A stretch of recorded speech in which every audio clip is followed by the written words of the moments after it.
soy abogado con maestría en Derecho Administrativo, Gestión Pública y doctorando de Ciencia Política.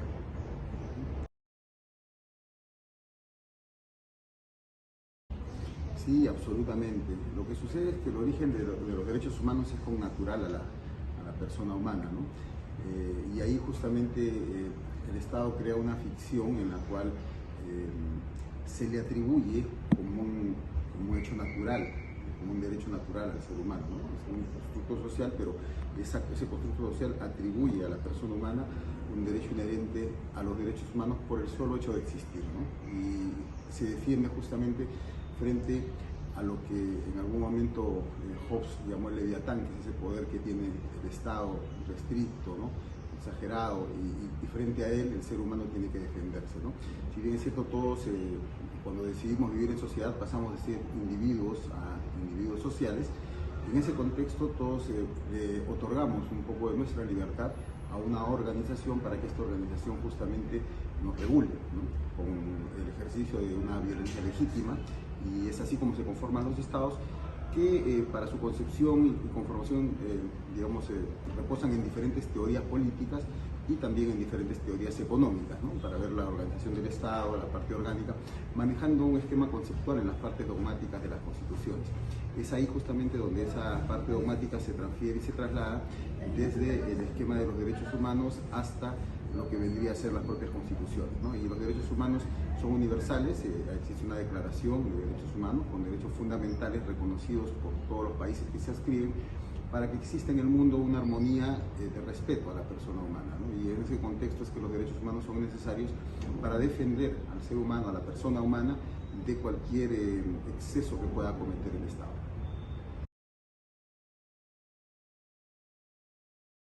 La mayoría de los países están sujetos a los tratados de derechos humanos, y esto tiene una secuencia, digamos, lógica, ¿no?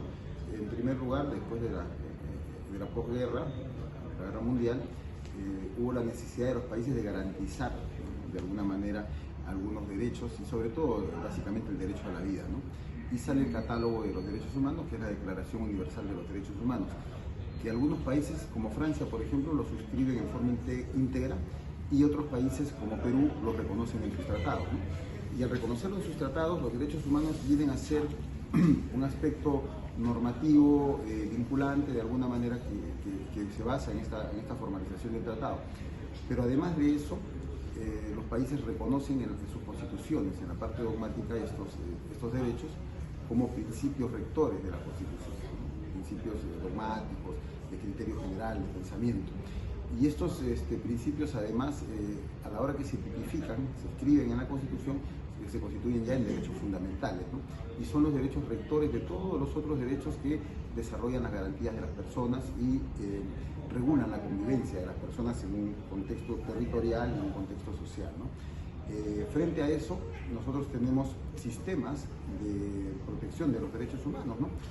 Por ejemplo, en el Perú tenemos un sistema donde inclusive existen cortes supranacionales a las cuales estamos adscritas, y de esa manera también existe en Europa, existe en África, ¿no?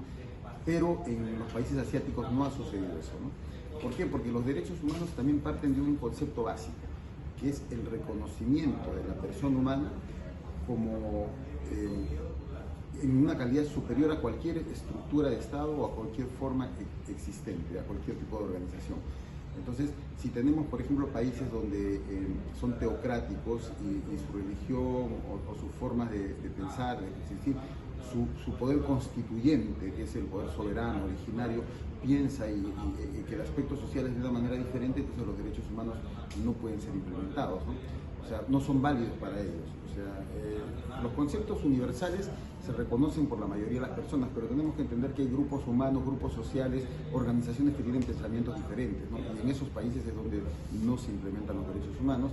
Además de ello, en los países que tienen regímenes totalitarios, donde no pueden reconocer a la persona humana como un individuo superior a la organización estatal, sino consideran que el Estado es superior, y esa organización, según la percepción de ellos, va a hacer que el país mejore o el país vaya por un camino que es el que la mayoría quiere.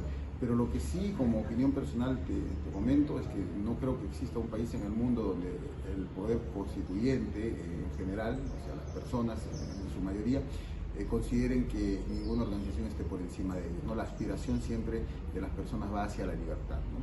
Y esa aspiración de las personas hacia la libertad hace que, en consecuencia, los derechos humanos sean pues, el pensamiento rector que une a todos los países del mundo, y por eso existe esa solidaridad entre países también.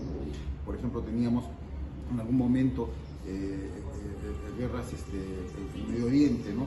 Por ejemplo, los yihadistas gobernaban, pero no es que el pueblo lo quería, ¿no? Había un gobierno, una estructura, ¿no? Una estructura formal de gobierno, pero que dominaba y sometía a un pueblo. Pero ese pueblo en su contenido siempre quería la libertad, siempre pensaba en los derechos humanos.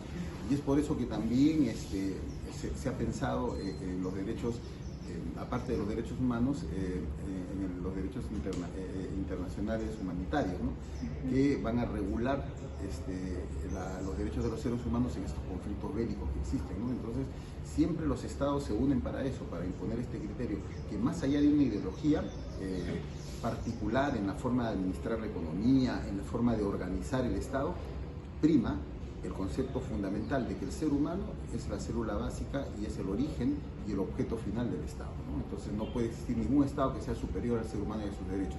Y en esa concepción y en ese concepto universal es que los derechos humanos se suscriben por todos los países, ¿no? O sea, hay muy pocos países que no lo suscriben, son aquellos que no entienden que el ser humano está por encima de todo, ¿no?